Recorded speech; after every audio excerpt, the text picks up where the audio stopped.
I lost the conviction that lights would always turn green for me, the pleasant certainty that those rather passive virtues which had won me approval as a child automatically guaranteed me not only Phi Beta Kappa keys, but happiness, honor, and the love of a good man.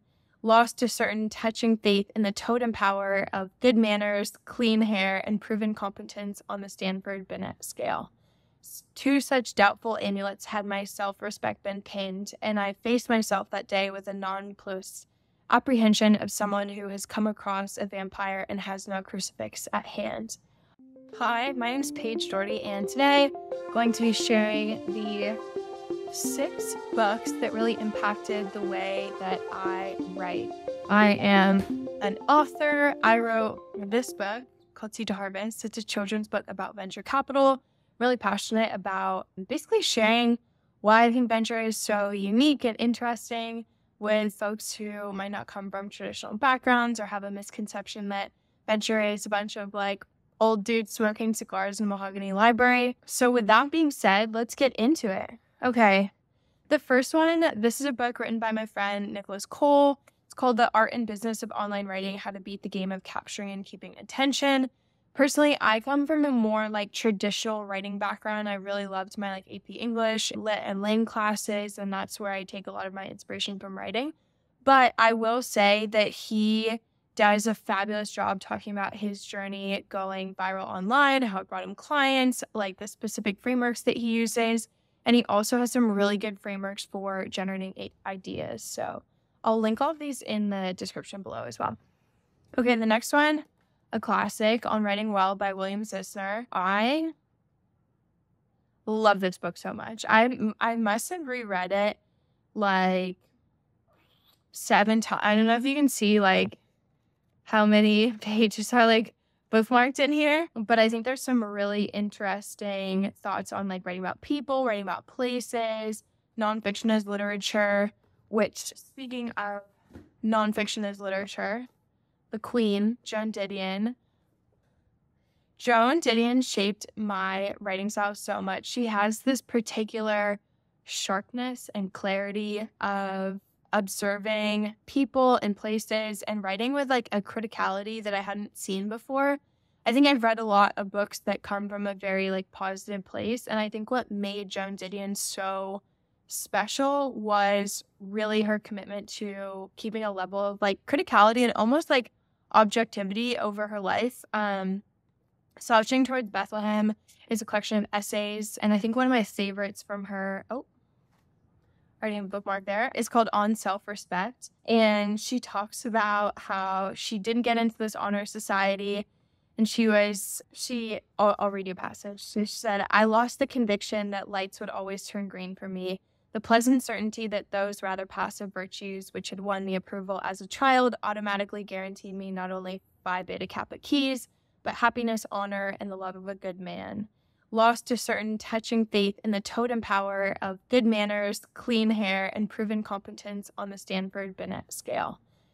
To such doubtful amulets had my self-respect been pinned, and I faced myself that day with a nonplussed apprehension of someone who has come across a vampire and has no crucifix at hand.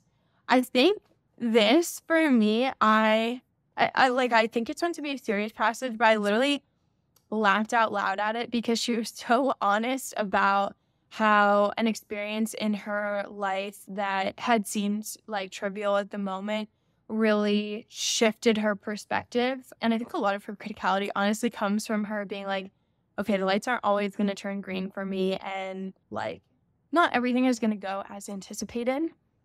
Okay, the next one, Stephen King, On Writing. I have gotten recommended this book like 7 or 8 times before I actually sat down and read it. But I really enjoyed how Stephen King is like an absolutely prolific writer, amazing work. And the book was so self-deprecating to the point where I was laughing out loud at some of the points that he made. And I feel like it was just so comforting to be like, okay, here's someone like at the top of their craft. And he's just like, you know what? This shit is hard sometimes. So that's my next one. This one, Am I There Yet? The Loop-de-Loop Zigzagging Journey to Adulthood by Marie Andrew. This book helps inspire me to write Seed to Harvest.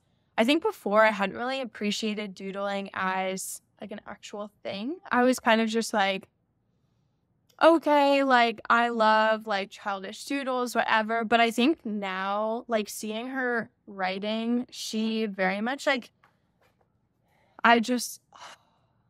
it's so nice to see something like this where she's just vibing and like doodling all of these things. This is like first day at a new job. She draws the clock and another bookmark. Oh, this one's cool. It's from Barcelona. And I think that I really loved her approach to incorporating like doodles and drawings into her work. As you can see, this is like a very well-loved book. It's like tearing at the edges. I've taken this like everywhere. Great beach read. The last one is by Haruki Murakami, Novelist As, Vocation. I've read a lot of Murakami's work. I think he was my introduction into Japanese literature, which, if you're not familiar, basically goes like you read a 150-page book and like the whole time you're like, I'm with it, I get it. And then you get to the last page and you're like, what is my life? Who am I as a person? Like existential crisis. And he writes so beautifully about longing. If you read Norwegian Wood, I read Killing Common Tories, actually on my bookshelf as well. But I think that his book on writing was really great. I feel like you get to a certain point as a writer and you're like legally obligated to write a book on writing. And he had gotten to that point. So I liked like, he admitted that there's like weakness in it. And so he talked about how like, so that's how I go about writing my novels. Some people really like them and others don't. It takes all kinds.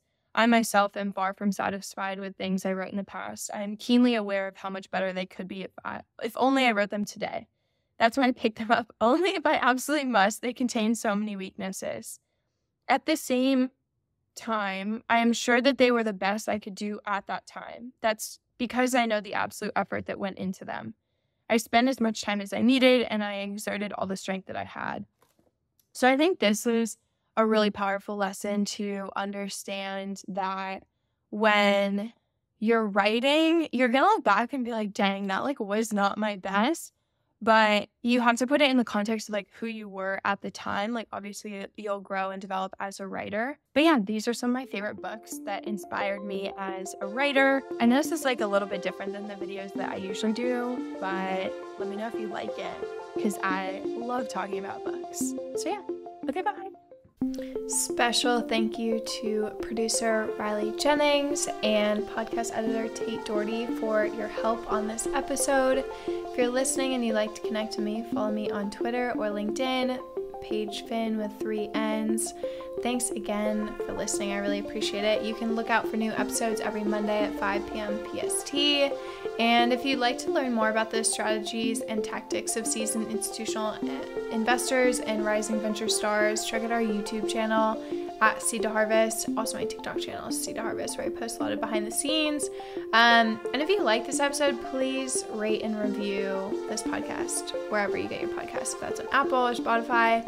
Anyways, thank you so much for listening. I hope you have an awesome rest of your day.